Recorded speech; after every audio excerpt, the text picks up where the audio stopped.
Hi guys, Buddy here again. Thanks for watching my YouTube channel. I'm up to 86 subscribers, which is almost up at my target of 100. Please remember to share with all your friends.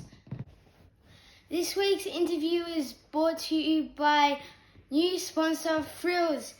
For all your new trendy streetwear clothing and accessories, visit thrills.co.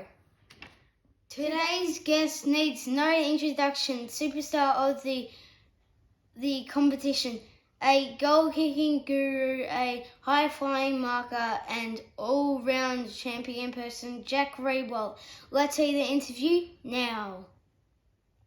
Hi guys, Buddy here. Today I have a superstar Tiger, three-time premiership player in Jack Riewoldt. Jack, is it okay if I ask a few questions? Yes, buddy, it's more than okay. I've done a little bit of media over the journey, bud, but today I'm very nervous about the hard-hitting questions you're going to ask me, mate, so go easy on me. Okay, that's great. Your football journey started in Tassie. Tell us about it.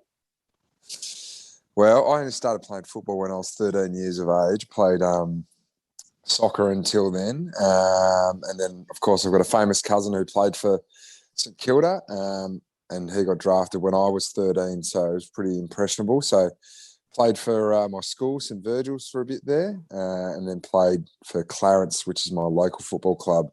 I don't live too far away from Blunston Arena, where North Melbourne play some of their home games down in Hobart. You were drafted pick 13 back in 2006. Who were some of the well-known players out of that draft? Oh, buddy, it's the super. I like to refer to it as the super draft. The first player I can remember, or I still know very well, is Shane Edwards. He was drafted in the second round, and I think it was like pick 26 for Shane. But some other names for some people who go for other teams. Joel Selwood was pick 7. Travis Boak, who plays for Port Adelaide, he was pick 5 or 6. Who else was in there? Nathan Brown, who played for Collingwood, played in a premiership there. James Frawley, Robbie Gray, Justin Westhoff, they were drafted around the same time as well. So some pretty good players to come out of that draft, yes. I was born in 2012, so I only know you, Travis Boak, and Joel Selwood, but not many others. Reece Palmer won the 2008 Rising Star Award. He ended up playing 123 games for 3 clubs. Do you feel after 300 plus games, 700 plus goals, they got this one wrong? Without doubt, buddy. Yes, definitely got that one wrong. Maybe, I don't know. Maybe the Aging Star Award, not the Rising Star, because I played a couple of pretty good games that year, but certainly that was a long time ago. You're making me feel old. You just told me you were born in 2012, so that's the funny thing is that I've been at the club now 15 years, and we're going to be drafting kids that are only 18 years of age this year. So there's not much of a crossover there, or it's starting to get very short in between my career and the age of some of the kids coming through. You wear jumper number 8. Did you get to pick? Didn't get to pick number 8, but I was lucky enough to be given number 8. It's very famous for Tasmanians that have played for Richmond. Michael Roach was a very famous Tasmanian player that played 200 games and kicked 600 goals for the Tigers, and he's from Tasmania as well. So I was lucky enough that when I got to the club, number 8 was free. And then the year after, number 9 was free, and Trent Fielding number 9, and Shane Edwards was number 10 as well. You have won 3 Collingwood medals, 2010 with 78 goals, 2012 with 65 goals, and again in 2018 with 70 goals. What was your best year in your opinion? I reckon 2018 was probably my best year. I kicked a lot of goals, but I also had a lot more of the ball up the ground Unfortunately, we didn't win the premiership. So whilst it was a great year for me personally, it was still pretty disappointing that we were the favourites to win the premiership in 2018, but we didn't even make it to the grand final. So, probably personally 2018 was my best year. Playing 3 premierships, which flag was the most rewarding? 2017, I think, is the most rewarding, just for the fact that Richmond hadn't won a premiership for 37 years. And a lot of kids, probably your age, had grown up and their parents had made them go for Richmond because Richmond had a really successful era between the 1960s and 1980s. So a lot of kids went for Richmond that were kids then, and then they've had children and forced their kids to go for Richmond. And we haven't been very successful, but then 2017 married all those generations up, and parents and kids and grandparents got to celebrate Richmond being successful once again. I thought it would have been 2017. Dave Asprey said in his interview you were the most annoying player in the AFL. Who would you say is the most annoying player in the competition? Dave Asprey is the biggest dobber in the AFL. That's one. The most annoying player in the AFL competition. Well, I'm not too sure on other teams, but Jaden Short is very annoying. He's very, very annoying. But also he's very, very funny too. So he makes me laugh, but he can become a little bit annoying sometimes. Dave mentioned Toby Green as second most. I don't play near Toby Green, so but I think they find him annoying. Him and Dylan Grimes find Toby Green annoying. Do you have a nickname? Where did this come from? So my nickname is Pup. Pup and Wig. I've got a nickname Wig because the boys reckon I sit at the back at meetings like a big wig because I'm the oldest player at the club. So they call me Wig for that. And Pup, when I was really young, I played VFL for Coburg, who were Richmond's aligned team. And one of the captain out there nicknamed me Pup. So this stuck for a long time. Tasmania are getting closer to entering an AFL team. Is it true that if they were approved for 2022, you were leaving the Tigers?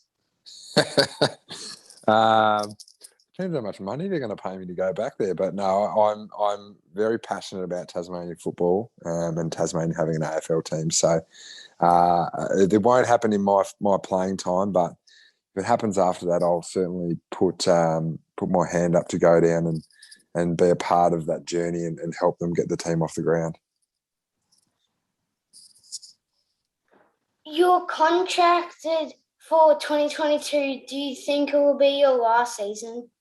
Wow, that's a hard-hitting question. I don't want it to be. I want to keep playing as long as I continue to love playing football and continue to have an impact on the team and impact in the game. I'll feel like I'm a valuable part, but certainly I'm closer to the end of my playing days than I am the start. So enjoying all the training sessions, or even the ones that I used to not like the running sessions. I still try and enjoy them because you never know, it could be my last year. So make sure I'm sort of saving all those little moments. What will you do after your football career ends? I think I'll probably end up doing some media. I'll do a little bit now already. Not as hard hitting as this though. So, but no, I'll do some TV. Also want to do some leadership courses and camps for other people, sort of inside a little bit of what I call wisdom, or I think is wisdom that I've learnt over the years at the Tigers. Most importantly, though, I'm looking forward to spending a bit more time at home. I've got 2 young girls, so looking forward to doing a few more school drop-offs and school pickups. Who do you think will win this Brownlow and Premiership this year? Well, I reckon I've got a feeling that a friend of mine who's on AFL 360, Christian Petrarca, he could win the Brownlow, and I wouldn't be surprised if Melbourne won the premiership as well. So No, I think I'm going to go Christian Petrarca for the Brownlow and Melbourne to win the premiership. I think Clayton, Oliver, and Melbourne to win. Oh, rightio. What is your relationship with Kane Corns like?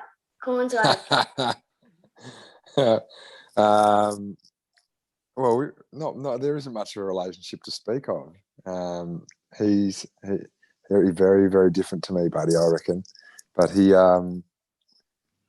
he's very antagonistic, very antagonistic. So he likes to prod to find a story and maybe push stories a little bit harder than they need to be pushed. But we beat Kane in his last game. It's I can remember that in his 300th game, we beat them over in Port Adelaide. So I'll never forget that day. Really? Tell us something about Jack Riewoldt that not many people know. Oh, what's one thing? I played the flute in grade 5 and 6. So there's a story that I haven't told many people. I've got someone telling me that I shouldn't be telling that story now, but I will. I'll give it to your listeners. Last question. Have you enjoyed being on Bloody Good interviews more than AFL 360 or your own Balls and Bumpers podcast? I have enjoyed it. It's been good. I wasn't sure what sort of questions you were going to ask, but there were some hard hitting ones in there, and you've done your research. So I think if I move into AFL 360 for a few years, you won't be far behind. You can take Jared's seat. I'll take Robbo's seat, and we can the Buddy and Jack show. AFL 360 with Buddy and Jack. It's got a good ring to it, actually. Sounds good. Thanks, Jack, for taking my call and being such a great guy. I really appreciate it. I hope you and your family enjoy the rest of enjoy the off season, and next year you get to play in front of big crowds again. Thanks, buddy, mate. I really appreciate that. It's really nice to say, and hopefully we're playing back in front of the big crowds, as you say, at the MCG. So good on you, bud. Hope you will get to know Jack a little more by watching that. Remember to subscribe and share. See you next week.